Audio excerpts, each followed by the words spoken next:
तो चलिए आज का वीडियो शुरू करते हैं। और आज की वीडियो का पहला सवाल कह रहा है, एक व्यक्ति अपने वेतन का 5% वेलफेयर सोसाइटी को दान देता है, 12% आरडी में जमा करता है और यदि अब उसके पास 2490 रुपये बचते हैं तो उसका मासिक वेतन कितना है। तो हमें वेतन निकालना है उसका कितना है। तो हमारे मान लेते हैं हमारे पास था टोटल धन 100% और 100% में से उसने 5% वेलफेयर सोसाइटी में जमा कर दिया है। तो यहाँ हम 5 लिख लेंगे। फिर आगे कह रहा है कि 12% आरडी में जमा कर देता है, तो 12% आरडी का। अब 100% में से इसे माइनस कर देंगे तो जोड़ लेंगे यहाँ पे 100%, 12 और 5 होता है 17%। जब 100 में से -17 करेंगे तो हमारे पास बच जाएगा 83%। लेकिन सवाल कह रहा है कि मेरे पास 2490 रुपये बचते हैं। तो यहाँ लिख लेंगे 2490 रुपये, लेकिन परसेंटेज में हमारे पास 83% बचे हुए हैं। पूछ रहा है उसका मासिक वेतन। तो मासिक वेतन हमने यहाँ पे 100 माना था, तो यहाँ 100 से हम गुणा कर देंगे और हमें इस सवाल का आंसर मिल जाएगा। तो यहाँ देखेंगे ये 83 का 249 है, तो 83 का ये 3 गुना है, तो यहाँ 3 बार इसमें भाग चला जाएगा। एक यहाँ 0 है तो यहाँ 0 लगा लेंगे और 3 एकन 3, यहाँ पे गुणा में 0 जुड़ जाती हैं, तो 2 0 ये 1 0 ये, तो यहाँ पे ये 3 0 आ जाएंगी। तो उस व्यक्ति का जो मासिक वेतन था वो 3000 रुपये है। तो इस सवाल का जो राइट आंसर रहा ऑप्शन नंबर 1 राइट आंसर। मुझे उम्मीद है आपको समझ में आ गया होगा। नेक्स्ट सवाल,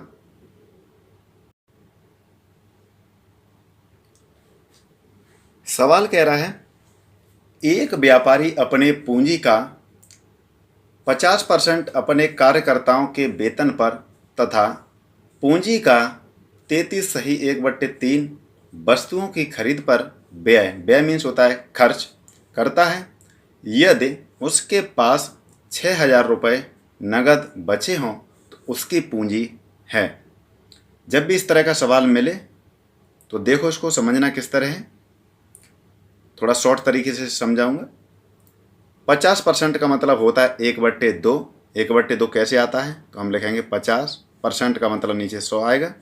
50 एकन 50, 50 दूनी 100, तो ये हमारे पास आ गया 1/2।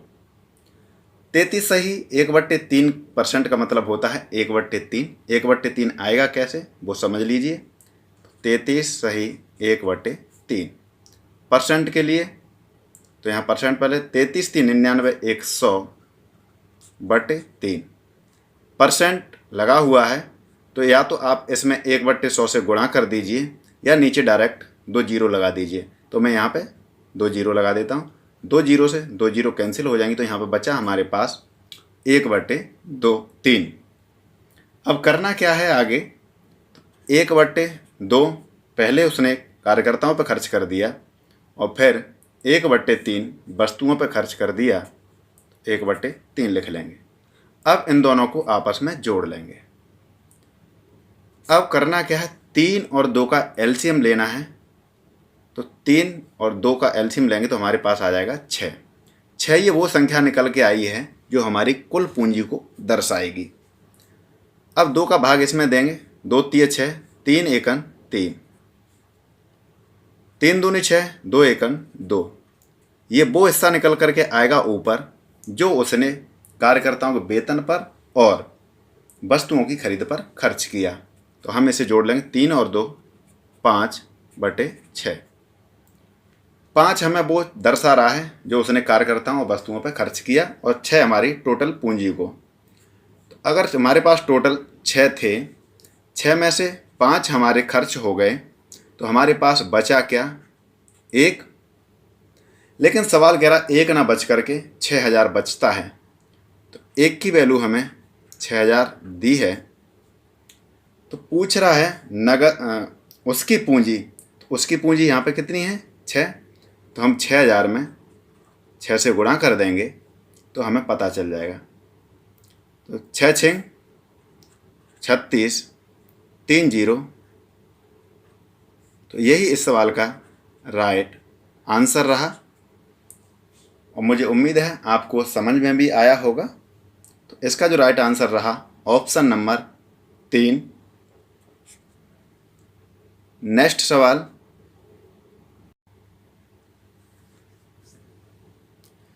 सवाल कह रहा है यदि x का 40% का 40% बराबर 40 हो तो x का मान क्या होगा? इसे समझना है, बिल्कुल सिंपल सवाल है वैसे तो यहाँ पे x का पूछ रहा है, तो यहाँ पे हम मान लेंगे x का मतलब होता है गुणा 40%, तो 40/100 लिखेंगे। का मतलब फिर गुणा लगा लेंगे 40%, तो 40/100 बराबर हमको दिया है 40। अब इसे सॉल्व कर लेंगे तो हमें x का मान पता चल जाएगा। तो इसे काट लेते हैं।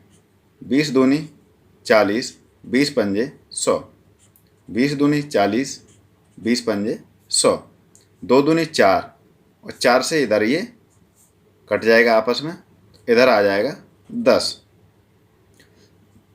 और x बराबर यहाँ पे 10 दिया हुआ है, ये 5 5 5 आपस में गुणा कर देंगे या डायरेक्ट 5 गुणा 5 लिख लेंगे। तो x बराबर आ जाएगा 10 पंजे 50, और 50 पंजे 250, 250 मतलब 250। और यही इस सवाल का राइट आंसर हो गया। हमें पता चल गया कि x का मान क्या है। तो इसका जो राइट आंसर रहा ऑप्शन नंबर 2।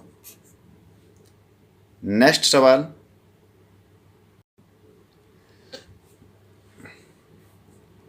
सवाल कह रहा है a b का 5 गुना है, b a से कितने प्रतिशत कम है? तो यहाँ पे समझना है इस सवाल को। तो यहाँ पे दिया है a और b, कह रहा है a b का 5 गुना है। अगर हम b को 1 मान लेते हैं तो b का 5 गुना तो 5 हो जाएगा, 1 का 5 गुना 5। फिर आगे कह रहा b a से कितने प्रतिशत कम है? तो यहाँ देखेंगे a से कितना कम है, ये तो इन दोनों का अंतर 5 में से 1 माइनस कर देंगे तो हमें मिल जाएगा 4 कम है। पूछ रहा है परसेंटेज में, तो यहाँ लिखेंगे 4/, तो एक a से किससे कंपेयर कर रहा है? a से, तो a का मान यहाँ कितना है? 5। परसेंट के लिए 100 से गुणा कर देंगे और इसका हमें आंसर मिल जाएगा। 5 से काटेंगे, 5 दूनी 10, 1 0, 20 चौक 80%, और यही इस सवाल का राइट आंसर हो जाएगा। तो ऑप्शन नंबर 4 राइट आंसर। मुझे उम्मीद है आपको ये भी समझ में आ गया होगा। नेक्स्ट सवाल,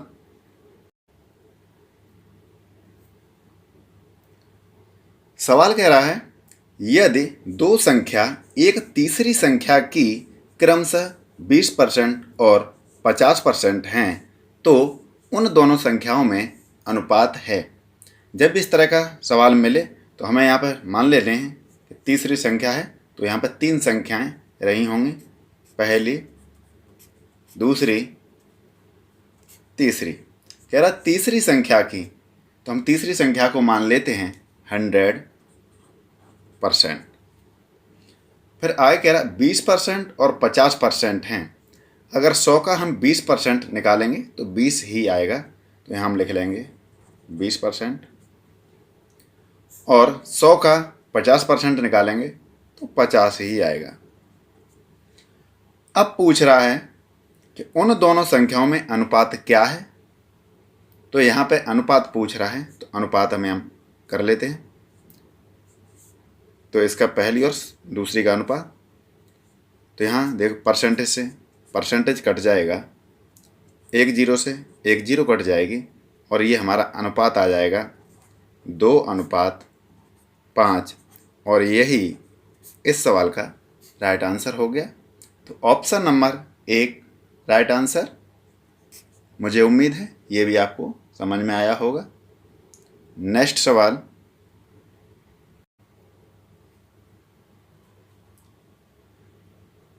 सवाल कह रहा है पिछले चुनाव में किसी निर्वाचन क्षेत्र में 2 प्रत्याशियों के बीच सीधी टक्कर हुई।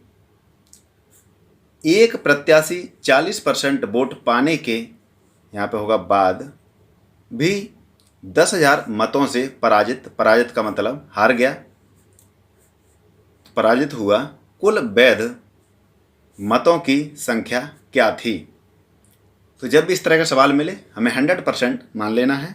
तो हम यहाँ लिख लेंगे 100%। इसमें से एक को 40% वोट मिले, तो 100 में से 40% ये वोट मिले हैं हारने वाले को, तो हार से हम H लिख लेते हैं। और जब एक को 60%, 100 में से 40% मिले तो पास जो जीता होगा उसे 60% मिले होंगे, तो यहाँ पे जीत के लिए J लिख लेते हैं। अब यहाँ पे देखेंगे परसेंटेज में कितनी हार जीत हुई। तो इन दोनों का अंतर 60 में से 40 माइनस कर देंगे तो हमारे पास आएगा 20%। ये हार और जीत को दर्शा रहा है। यदि यहाँ पे भी 50 मिल जाता और यहाँ पे भी 50 मिल जाता, दोनों आपस में बराबर होते। लेकिन सवाल कह रहा है कि 10,000 मतों से पराजित हुआ। तो यहाँ पे हम लिखेंगे 10,000 बटे 20%, क्योंकि यहाँ 20% दिया है हार में और यहाँ पे हार जीत का 10,000 वोट दिया है। टोटल हमने 100% माना था, तो 100 से हम यहाँ गुणा कर देंगे तो हमें पता चल जाएगा कि वैध मत कितने पड़े थे। इसे काट देते हैं। 20 एकन 20, 20 पंजे 100, 5 एकन 5, यहाँ पे 4 जीरो हैं तो 4 जीरो यहाँ लग जाएंगे। तो इस सवाल का हमारे पास आंसर आ गया 50,000 जो वोट थे। तो इस सवाल का जो राइट आंसर रहा ऑप्शन नंबर 2।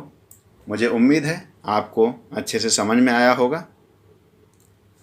यदि वीडियो अच्छा लगा हो तो वीडियो को लाइक करें, शेयर करें और इसी प्रकार की वीडियो देखने के लिए चैनल को सब्सक्राइब करें। धन्यवाद।